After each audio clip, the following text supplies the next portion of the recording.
बेखौ जोंनि गोसो गोरबोनि अननाय आरो सिबिनायखौ जासिग्रोबाय आरो बिसेसकरि दा जोंनि बे गहपुर हालामाव जोंनि बङाइगाव डायसिसनि गभर्नमेन्ट कमिटिनि 40थि जि कनफारेन्सखौ जों दानो खुंनो थाखाय लाहार फाहार जागासिनो दङ आरो बे देग्लायहाय जोंनि गहपुरावनो जोंनि बङाइगाव डायसिसनि गभर्नमेन्ट कमिटिया खुंनो थाखाय जोंनि बे बिबानखौ अलमस्ट दा 80% खामानिया जाजोब्बाय बेनिफ्राय दा बाव जोङो जि उद्देश्य लानानै दिनै खुंगोन बे जाबाय जोंनि गभर्नमेन्ट कमिटिनिफ्राय जोंनि माखासे धोरोमनि जि गोथौ तत्त्वफोर बा सान्थौफोर बेफोरखौ जों सावरायगोन आरो जों बिमा माहारि जानायखाय जोंहा मा दायित्व दं बिमा आइजोफ्रा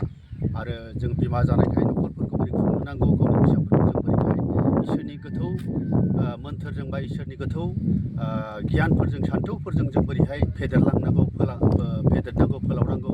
आरो जों समाजखौ बोरैहाय दालांनो नांगौ बे बेलायावनो जोङो गुवारै जे बे मेलावनो जोङो प्रग्राम बादि जों सावरायलांगोन बेनिखायनो जों आसा खालामदों बाव सफैनाय गासैबो डेलिगेट्सफ्रा मोजाङै सफैगोन आरो जोङो जि उद्देश्य लानानै दिनैहाय बे प्रग्रामखौ सानथामनि हाबाफारि लानानै जोङो दिनैहाय थामथिम जाबाय बे प्रग्राम बादि जोंनि एजेन्डा बादि प्रग्राम बादि गासैबो जाफुंजोबगोन आरो जे जोंनि धोरोमनि जि सोलोंनो गोनां सान्थौफोर दं गोथौ गोथौ ओंथिफोर दङ बेखौ जों बिमा माहारिफ्राबो जों लोगोसे जोंनि माखासे पेरेन्टफोर दं जोहोलावफोर दं जोंनो जिबायदि पजिशननि जोंनि युथ्सफोर दङ जोंनो बेफोरनोबो जोंहा माखासे सोलोंनो गोनां बा बिमाफ्रा फोरोंनो गोनां गभीर गोथौ मोनसे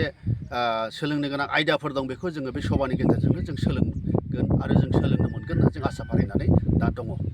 बेवहाय बेसेबांसो सुबुं दङ बाहागो जागोन आरो लोगोसे बेवहाय आलासि महरै सोरखौबा फैगोन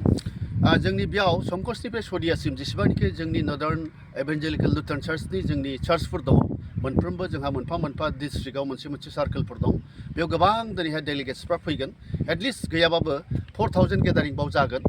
आरो बाव जोंनि आलासि हिसाबै जोङो क'क्राझारनिनो जोंनि स्पिकार हिसाबै जों लादों दने मुसाहारि गिबियावनो आरो नैथियाव रेभारेन्ड सन्जय कार्जि जोंहा सानै स्पिकार दङ बिथांमोनानो बे साननैनि हाबाफारियाव बिथांमोना बे दायित्वखौ एबा बिबानखौ लागोन आरो जोंनि बे मेन मेलावहाय बिथांमोनानि स्पिकार हिसाबै बिथांमोना दैदेनलांगोन आरो जोंहा बाव गभर्नमेन्ट कमिटिनि माखासे सेन्ट्रेल लेभेलनि बडिनि मानसिफोर फैगोन बिथांमोना जोङो आरसि कमिटिया बिथांमोनखौ सानसे सिगांनो जोंनि दायित्वखौ जों बिसोरनो हेन्डअभार खालामगोन बिनि उनाव सानथामनि हाबाफारिखौ जोंनि गभर्नमेन्ट डायसिस गभर्नमेन्ट कमिटियानो बे प्रग्रामखौ लिड खालामगोन। जायगाया जाबाय जोंनि गहपुर हालामनिनो सिङाव थानाय जोंनि धोरोमपुर चार्च बे गेवलां फोथाराव जों बे सभाखौ खुंनो थाखाय दानो थामथिम जाबाय अलरेडि नोंथांमोना नुखाबायानोसै पेन्डेलखौ लुनायखौबो बेनिखायनो जों दा आरो एसे आद्रा खामानि दंबावो बेखौ जोङो बे साननैसोआव हयथ' जों कमप्लिट खालामगोन। सानथामनि हाबाफारि लादों बेवहाय मा थारिखआव मा डेटनिफ्राय जागायगोन जोंनि डेलिगेट्सफ्रा 7 तारिखआव सफैजोबगोन बेलासियाव जों एराइभेल जों रेजिस्टार खालामगोन ओमफ्राय